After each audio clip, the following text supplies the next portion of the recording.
Antes de começar, enquanto eu me organizo, quero aproveitar. O pastor Paulo me alertou que na última vez que eu preguei aqui, uma explicação minha sobre a pregação expositiva ficou talvez um pouco dúbia. Então eu quero esclarecer, até porque é um tempo oportuno para isso. Pregação expositiva, talvez quando eu falei, ficou o entendimento de que é apenas verso a verso, como nós vemos fazendo no livro de Romanos. Mas não, pregação expositiva é quando você pega um texto, quando o pregador pega um texto, lê o texto, explica o texto e aplica o texto. Isso é uma pregação expositiva, quando você se detém unicamente ao texto e explica aquele texto, né? Não é necessariamente verso a verso, nós adotamos aqui na Igreja Vertical verso a verso, mas em ocasiões especiais, como por exemplo na Páscoa, como por exemplo no Natal, nós abrimos uma exceção e pegamos em cima deste tema um texto específico e fazemos uma pregação expositiva sobre este texto, sem sair do texto, que é o que a gente vai fazer hoje. A gente vai dar uma pausa no livro de Romanos, porque o nosso pastor não está, ele pediu encarecidamente para ter a honra de pregar o início do capítulo 10. Então a gente vai dar uma pausa, nosso pastor está viajando, ele está no Rio Grande do Sul, e já fica em oração, porque amanhã ele já retorna para Blumenau. Tá? Então eu quero te pedir para abrir comigo o livro de Atos. Livro de Atos, capítulo 6.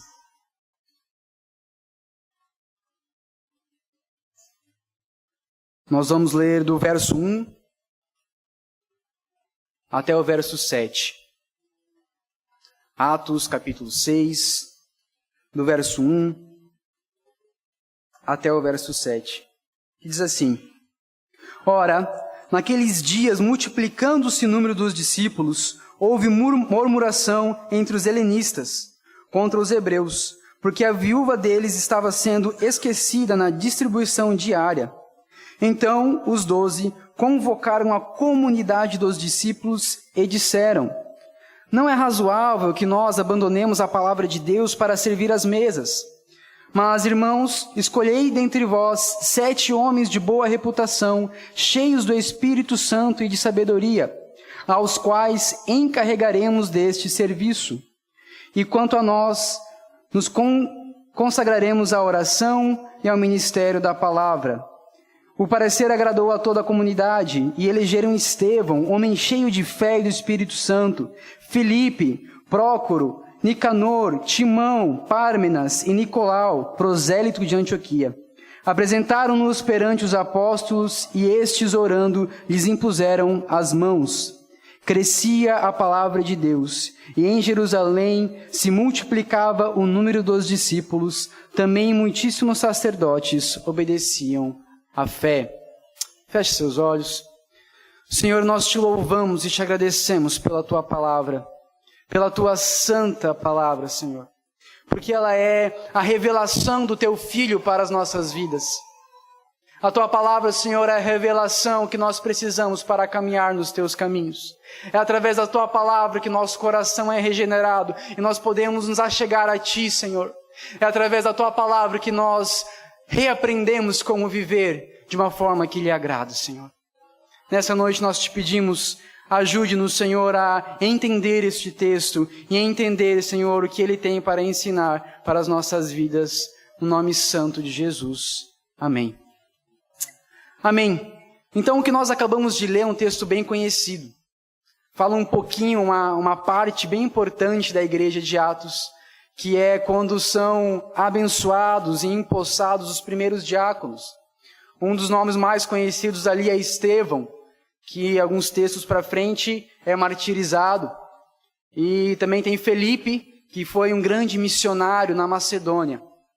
Então, falam de grandes homens de Deus e de um momento muito especial na igreja de Atos.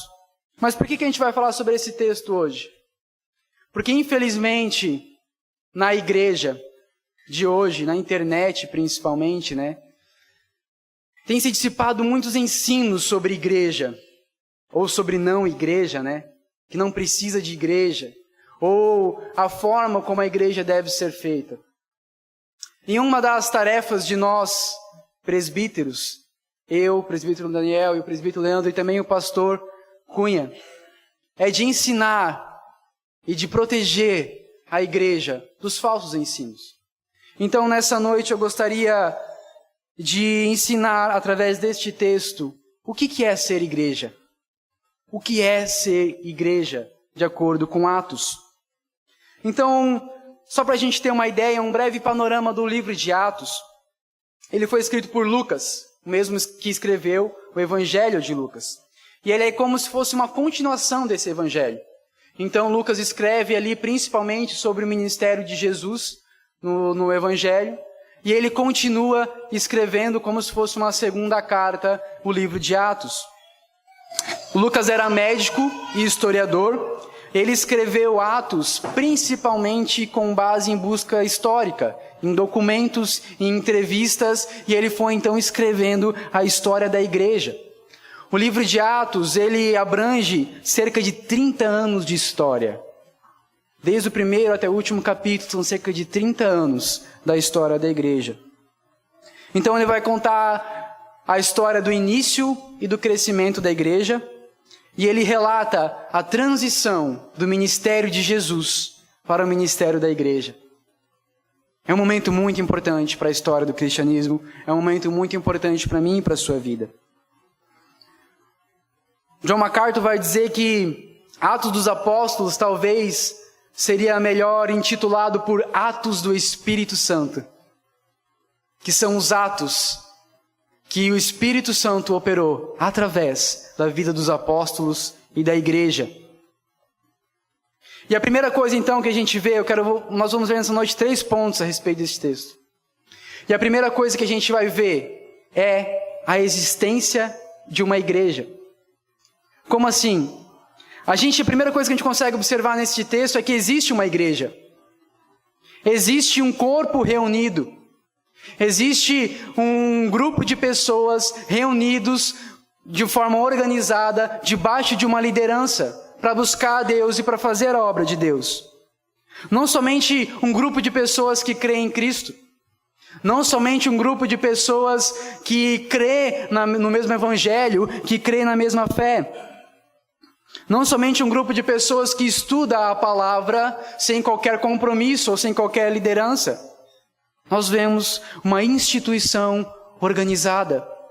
Nós vemos os apóstolos como líder desse povo. Vemos os apóstolos como aqueles que dão a direção, que dão as instruções, que decidem o que vai ser feito e o que não vai ser feito. Nós vemos os membros sendo assistidos. A gente vê já no início que a problemática do texto é que os cristãos helenistas ou os judeus de cultura grega não estavam sendo assistidos na sua alimentação diária, suas viúvas não estavam sendo assistidas. Então existia uma assistência à comunidade, aos santos. Nós vemos então diáconos sendo empossados e abençoados para servir a comunidade. E nós vemos um povo crescendo, ou seja, se o povo está crescendo é porque existe uma comunidade, existe um grupo que se reúne e mais pessoas vão se agregando a este grupo. Ou seja, o livro da Bíblia que mais traz ensinamentos sobre como a igreja deve ser, sobre como a igreja deve proceder, claramente nos mostra uma estrutura de comunidade que anda unida. Em outras oportunidades, o livro de Atos vai dizer a igreja que se reúne na casa de tal. Paulo fala também nas cartas. A igreja que se reúne na casa de fulano, de ciclano e assim por diante. Então existia ali uma igreja que se reunia. Existiam lideranças, existia organização, existia coleta de recursos para distribuir. Uma comunidade com hierarquias, uma comunidade com responsabilidades e atividades. Eles se reuniam para estudar e buscar a palavra de Deus. Eles se reuniam para abençoar os mais necessitados. Eles se reuniam como uma comunidade. E uma das primeiras argumentações que nós ouvimos por aqueles que não concordam: mas a igreja de Atos não tinha placa. Mas a igreja de Atos era a igreja de Cristo. Sim. A igreja de Atos não era a igreja vertical, não era a igreja presbiteriana, igreja batista, igreja A, igreja B, não tinha placa. Pelo simples fato histórico de que não ainda havia tido todos os desdobramentos históricos que tivemos até os dias de hoje. Eles eram a primeira igreja cristã, eles não precisavam disso. É simples. Essas placas e essas divisões se fizeram necessárias no nosso tempo. Depois de tantos anos de história, tantos problemas em cima da doutrina cristã dos apóstolos, se fez necessário. Se faz necessário na nossa realidade de Brasil, para que a gente possa arrecadar os recursos, para que a gente possa administrar os recursos de uma forma que seja legalmente aceita. Então, não, a igreja de Atos não tinha placa, mas sim, hoje é necessário uma placa, é necessário uma instituição, igreja. E aqueles que pregam que não deveria existir placa, que não deveria existir a igreja, que vivem nessa ânsia de que exista apenas uma única igreja cristã em todo o mundo, na verdade eles vivem uma utopia. Porque seria necessário a gente esquecer centenas e milhares de anos da história da igreja, cancela tudo, vamos todo mundo viver como igreja cristã. Não existe isso. Não tem como. É uma utopia. E em segundo lugar, essas pessoas menosprezam o cuidado do Espírito Santo com a sua igreja. Ao dizer isso, ao dizer que a igreja verdadeira é só aquela que se reúne sem nome, aquela que é a igreja de Cristo, eles estão dizendo que o Espírito Santo não cuidou da sua igreja até aqui. Eles estão dizendo que Cristo não cuidou dos seus remanescentes até aqui. Que não é o que nós acreditamos, até por isso que nós estamos aqui, fazendo igreja e sendo igreja. Nós cremos que Deus cuida dos seus. Nós cremos que Deus cuidou dos seus remanescentes. Assim como nós cremos que Deus cuidou das traduções da palavra de Deus. Como nós cremos que Deus cuidou da instituição, do cânon bíblico, dos livros que nós temos aqui hoje. Nós cremos que Deus cuidou da sua igreja. Deus preservou a sua igreja, o seu remanescente fiel. Assim como Ele fez lá em Elias. Porque Ele é poderoso para fazer. E é do seu desejo que a sua igreja continue se reunindo. Um segundo ponto que nós vemos, então, no primeiro, a existência de uma igreja. Você pode estar pensando, Nel, mas isso é óbvio. Amém, se para você é óbvio, glória a Deus, mas para muitas pessoas isso não é óbvio. O segundo ponto que nós vemos é uma necessidade de igreja. Como assim? Por que era preciso ter uma igreja? Por que era necessário existir, então, uma igreja organizada, como a gente acabou de falar? Por que precisava existir esses líderes, esses membros, esses diáconos e assim por diante, organizados como igreja? Primeiramente, porque assim Cristo ensinou os seus discípulos, com o seu exemplo. Ele sempre ensinava para eles juntos. Sempre os discípulos estavam juntos enquanto o Senhor ensinava a palavra. Eles ceavam juntos, partilhavam juntos dos alimentos, andavam juntos como uma comunidade já ali, às vezes só os 12, às vezes mais, às vezes centenas, às vezes milhares, mas sempre juntos como uma comunidade. Jesus ensinou os seus discípulos a amar uns aos outros, a suportar uns aos outros, a perdoar uns aos outros e a servir uns aos outros. O que é isso se não viver em comunidade?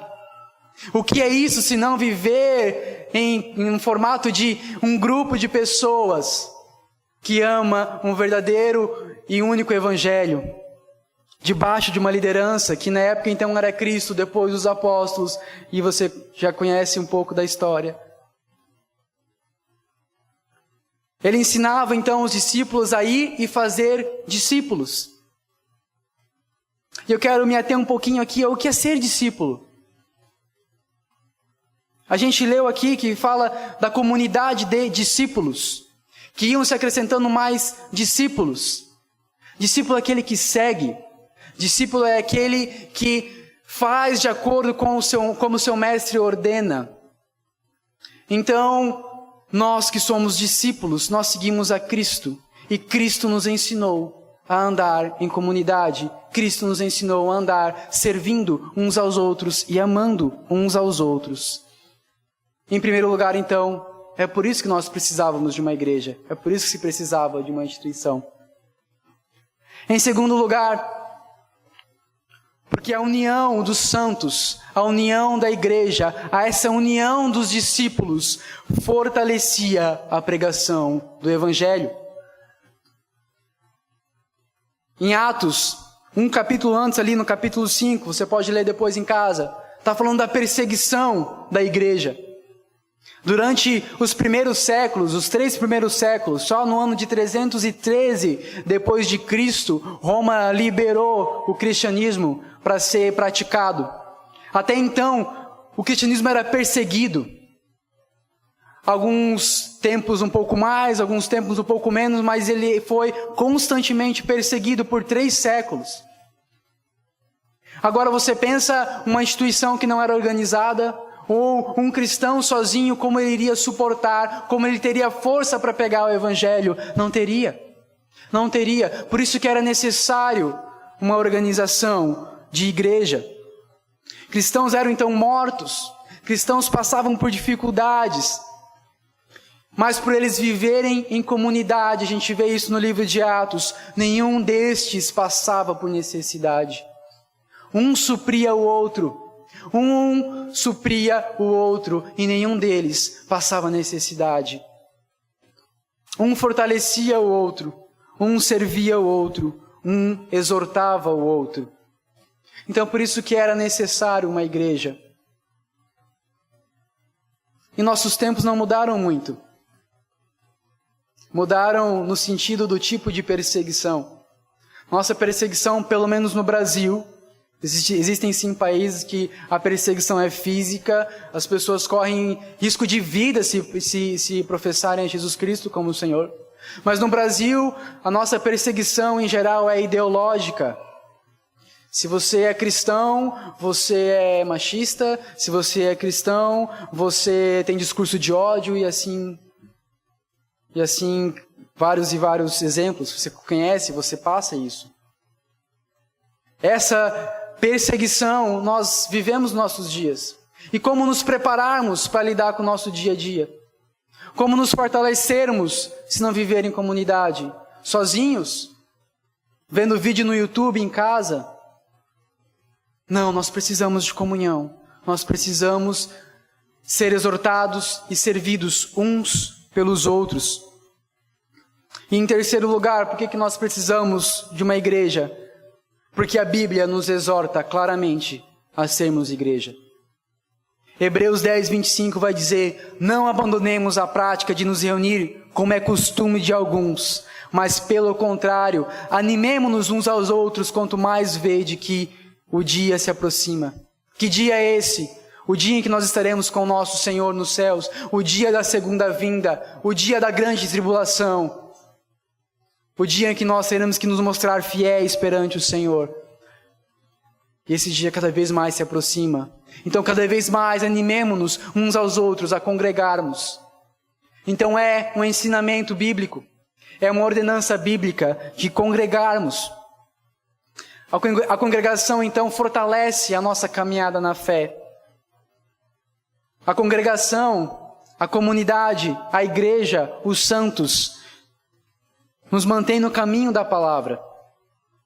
Porque quando nós somos deixados a nós mesmos, para nossa própria vontade, a ler a Bíblia sozinho em casa, sabe? A gente já ouviu isso várias vezes. Você só precisa da Bíblia e do Espírito Santo. Não estou menosprezando o poder do Espírito Santo, irmão. Mas eu quero aqui colocar um alerta do poder da tua depravação. Não estou menosprezando o poder do Espírito Santo, mas eu quero colocar um alerta do poder da tua depravação. Porque quando nós interpretamos a Bíblia sozinho em casa, se nós fizermos só isso, só o tempo todo, não, eu só preciso da Bíblia e do Espírito Santo, eu não preciso de pastor, eu não preciso de igreja, eu não preciso de um caminho para seguir, um ensino, eu só preciso disso, nós corremos o risco de interpretar a Bíblia a nosso bel prazer. Nós encunhamos a nossa própria cultura na Bíblia. A gente vê isso a rodo, infelizmente, na igreja, aí por fora. Colocando coisas humanas ao Evangelho, acrescentando coisas humanas ao Evangelho, acrescentando ideais socialistas ao Evangelho, acrescentando coisas de psicologia, de coaching ao Evangelho. Por quê? Porque é muito fácil nós nos corrompermos. Porque quando a palavra nos afeta, quando nós lemos um texto que a palavra nos machuca, nos afeta, nós rapidamente queremos nos defender. Falar, não, peraí, talvez tenha uma outra interpretação para isso daqui. Eu interpreto o Evangelho desse jeito. Eu interpreto a Bíblia desse jeito. E o que o autor quis dizer não serve para nada? A história da igreja não serve para nada? Se a gente fizer isso, a gente rasga centenas e milhares de anos de história. O cristianismo não nasceu ontem. O cristianismo não nasceu com você, não nasceu comigo. O cristianismo tem milhares de anos de história. E esses milhares de anos são documentados.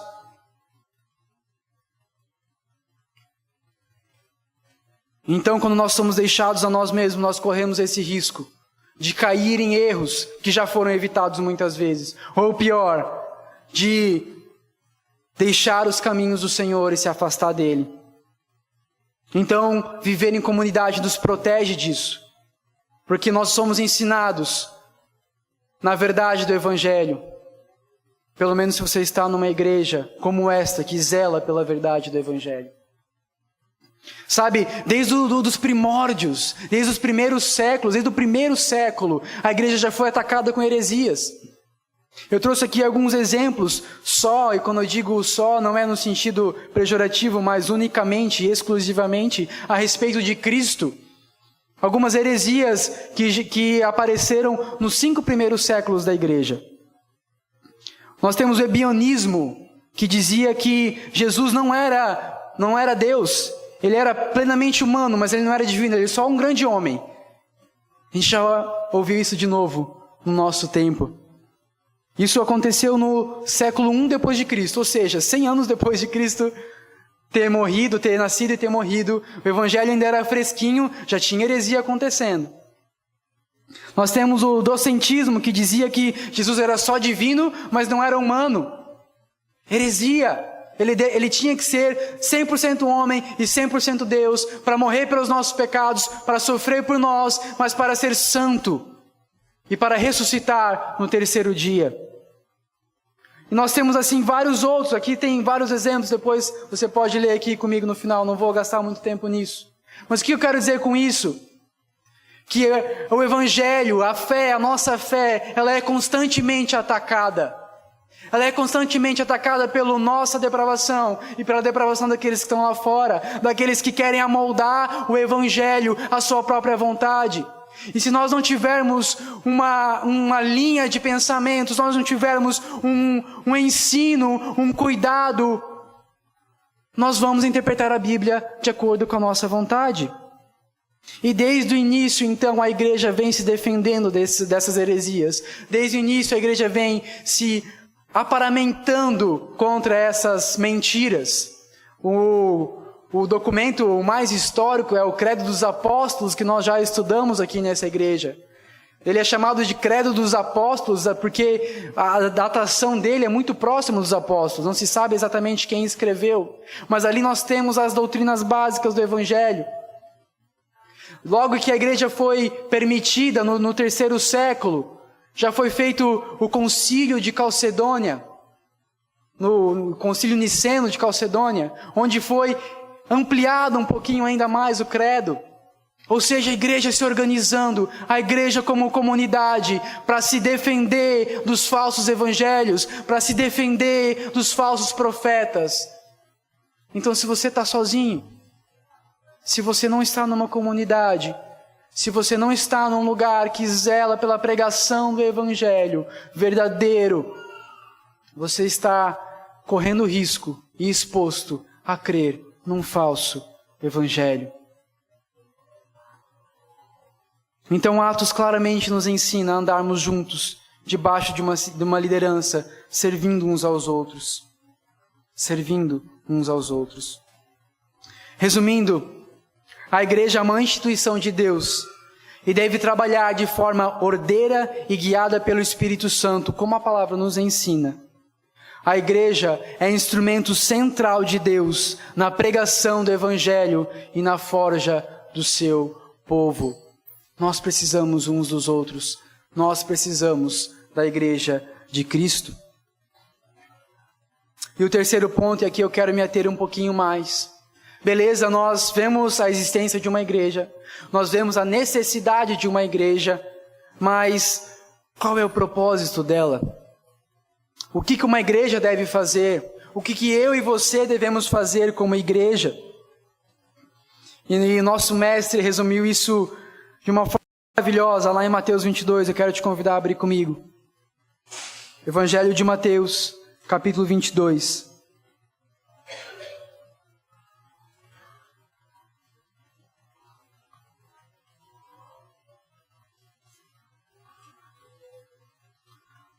Nós vamos ler o verso 37, vamos ler desde o 34 até o 40.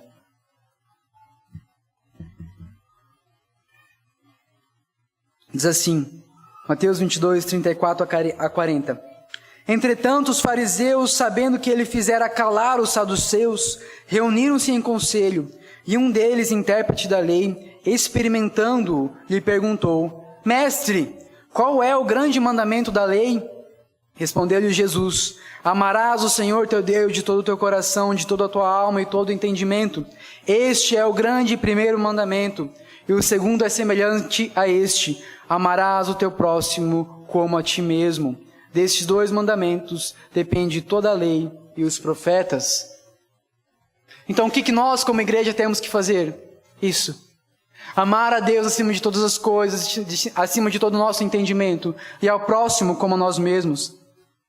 Então, o primeiro mandamento fala de amarmos a Deus acima de todas as coisas, o que inevitavelmente nos leva a concluir algumas coisas. Primeiro, a igreja deve glorificar a Deus. A igreja deve, em tudo o que faz, apontar para Cristo e apontar para a sua glória.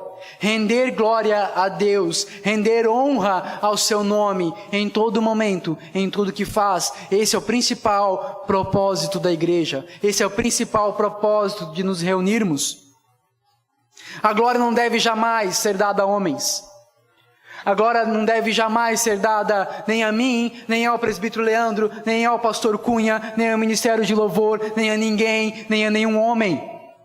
O único que é digno de toda a honra, toda a glória e todo louvor é Deus. E esse é o propósito da igreja, honrar e glorificar a Deus. Esse é o meu e o seu propósito como igreja, como cristãos, honrar e glorificar a Deus. Tudo aquilo que aponta para homens, que exalta homens, não faz parte do culto de Deus, do culto a Deus. Tudo aquilo que aponta para a glória e a honra de quem está aqui em cima não faz parte do culto, porque o culto tem um único propósito, honrar e glorificar a Deus. Então isso é a primeira coisa que nós aprendemos com o primeiro mandamento. A segunda, a igreja deve zelar pela pregação da palavra de Deus. Se nós amamos a Deus acima de todas as coisas, nós devemos cumprir com a grande comissão, que é o ide e fazer discípulos, ide e pregai o evangelho a toda criatura, como nos foi outorgado.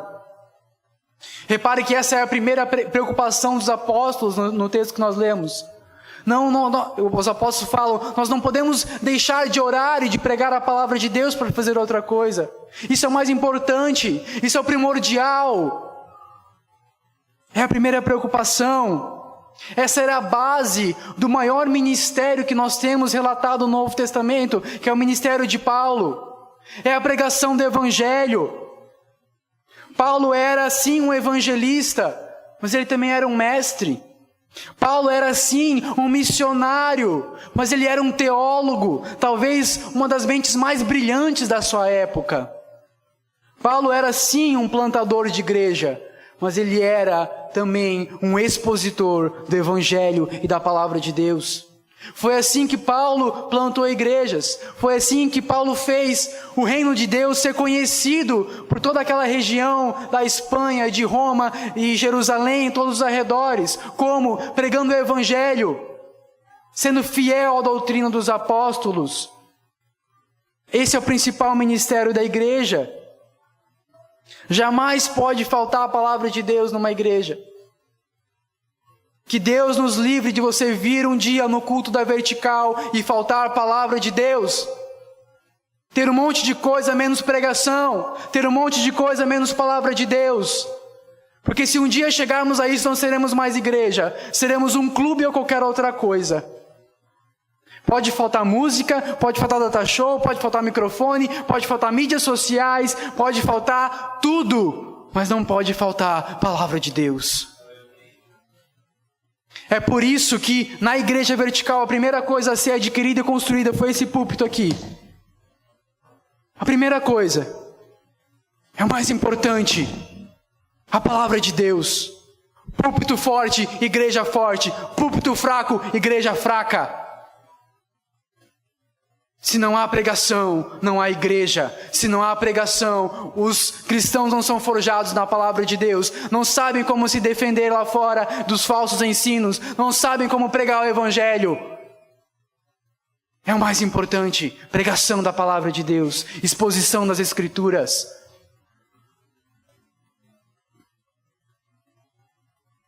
Mas não qualquer escritura, não qualquer exposição, mas uma exposição fiel às doutrinas dos apóstolos. Não uma nova revelação, mas fiel à revelação que nos foi dada por Deus na sua palavra. Essa exposição. Mas para que isso possa ser executado com excelência, para que eu possa estar aqui hoje, para que o presbítero Leandro possa estar aqui alguns domingos, para que o pastor Cunha possa estar aqui, e para que tantos outros ministros fiéis à palavra de Deus possam pregar o Evangelho, é necessário dedicação. É necessário que nós nos dediquemos a essa palavra, ao estudo da palavra, à preparação desse sermão. E para que a gente possa fazer isso, nós precisamos do suporte da igreja, uns dos outros, em amor. Nós precisamos ser suportados pela igreja, nós e todos os que pregam o Evangelho. Não porque nós somos melhores, não porque nós somos mais capacitados, mas porque assim Deus nos chamou e nos ordenou. Porque assim Deus disse que a igreja deveria funcionar. Nós temos um exemplo semelhante na palavra de Deus, que é a Trindade. A Trindade de Deus são três em um: Deus Pai, Deus Filho e Deus Espírito Santo.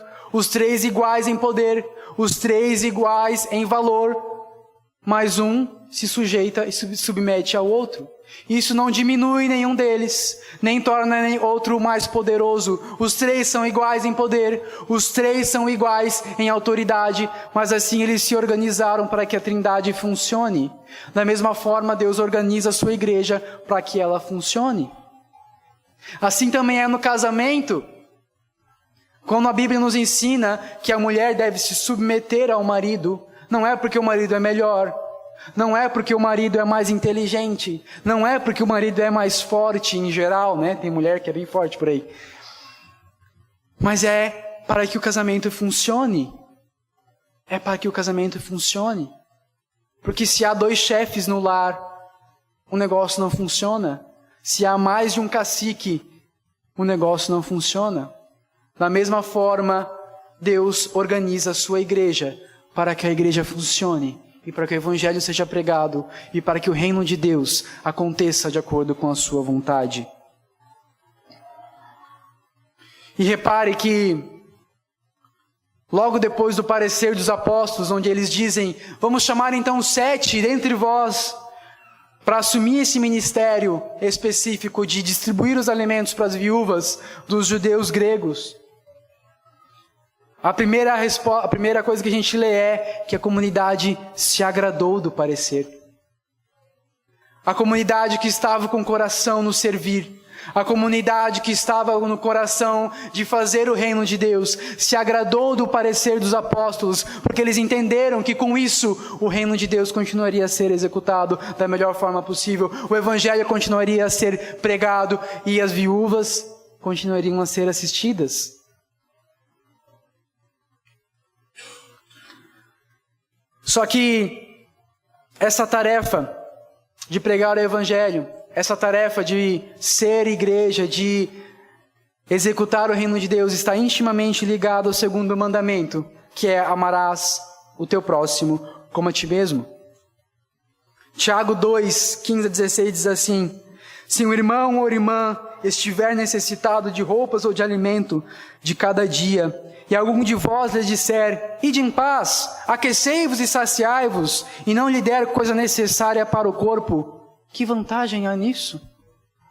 Ou seja, se vier alguém necessitado para você, e você disser: vá em paz, Deus te abençoe, e não der nada para ele, de que adianta isso? O Joilson deu uma bela introdução aqui, nos dízimos e nas ofertas. Nós devemos servir uns aos outros em amor. Então a vida de fé e de pregação do evangelho, ela está intimamente ligada ao serviço. Ela está intimamente ligada a servir uns aos outros. Está intimamente ligada ao servir aos necessitados. Um dos ensinos de Cristo é: os pobres sempre terei convosco. Ou seja, nós sempre teremos os pobres conosco, igreja, para suprirmos, para auxiliarmos a eles na necessidade. Mas reparem mais uma coisa no texto, que os helenistas, os judeus gregos, trazem o problema, trazem uma reclamação, falam: as nossas viúvas não estão sendo atendidas. E de onde que vem a solução deles? Os apóstolos vão lá servir?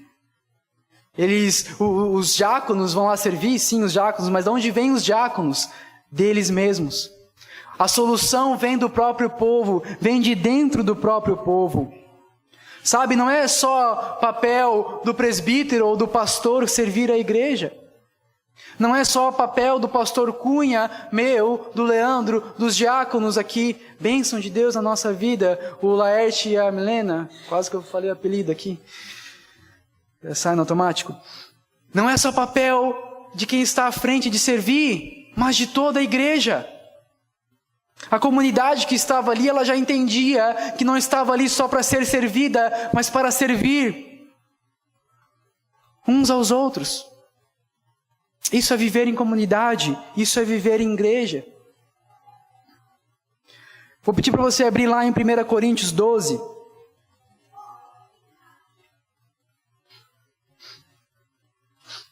Primeira Coríntios, capítulo 12.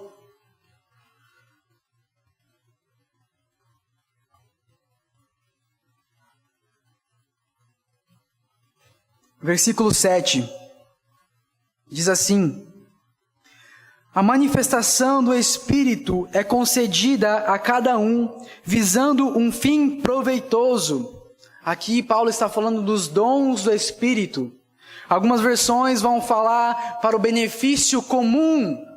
Ou seja, se Deus te concedeu algum dom, é para o benefício do corpo. Vamos ler o versículo 11. Mas um só é o mesmo Espírito, realiza todas essas coisas, distribuindo-as como lhe apraz a cada um individualmente. Ou seja, cada um recebeu um dom do Espírito Santo para servir a comunidade, para servir uns aos outros. E quem opera isso na minha e na sua vida é o Espírito Santo de Deus. Amados, se eu fosse dar aula para as criancinhas seria um desastre. Mas a gente já sabe, a gente já viu que quando, por exemplo, o Joilson está lá, as crianças não piscam. Por quê? Porque ele tem o dom. Ele foi chamado para isso. E as crianças são extremamente instruídas através da vida dele e abençoadas através da vida dele. Ou seja, o corpo trabalhando bem instruído através do Espírito Santo. Versículo 14. Porque também o corpo não é só um membro, mas muitos. Se disser ao pé, porque não sou mão, não sou do corpo, nem por isso deixaria de ser corpo. Se o ouvido disser, porque não sou olho, não sou corpo, nem por isso deixa de o ser. Se todo o corpo fosse olho, onde estaria o ouvido? Se todo fosse ouvido, onde estaria o olfato? Mas Deus dispõe os membros, colocando-os, cada um deles, no corpo, como lhe aprouve. Se todos, porém, fossem um só membro, onde estaria o corpo? O certo é que há muitos membros, mas um só corpo.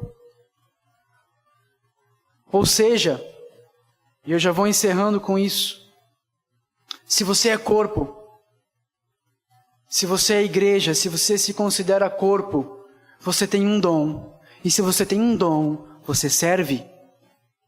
Se você é corpo, você serve.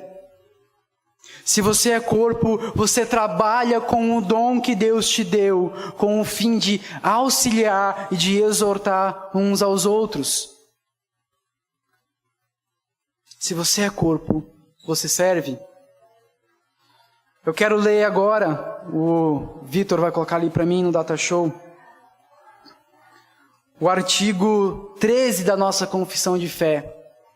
Por que eu vou ler isso? Porque se você é membro dessa igreja, você subscreve essa confissão. Então você concorda com isso que nós vamos ler aqui.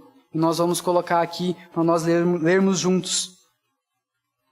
Artigo 13 da confissão de fé da Igreja Reformada Vertical, de uma igreja do Evangelho, diz assim: acreditamos que uma igreja visível de Cristo é uma congregação de crentes batizados, ligados por aliança de fé e comunhão do Evangelho.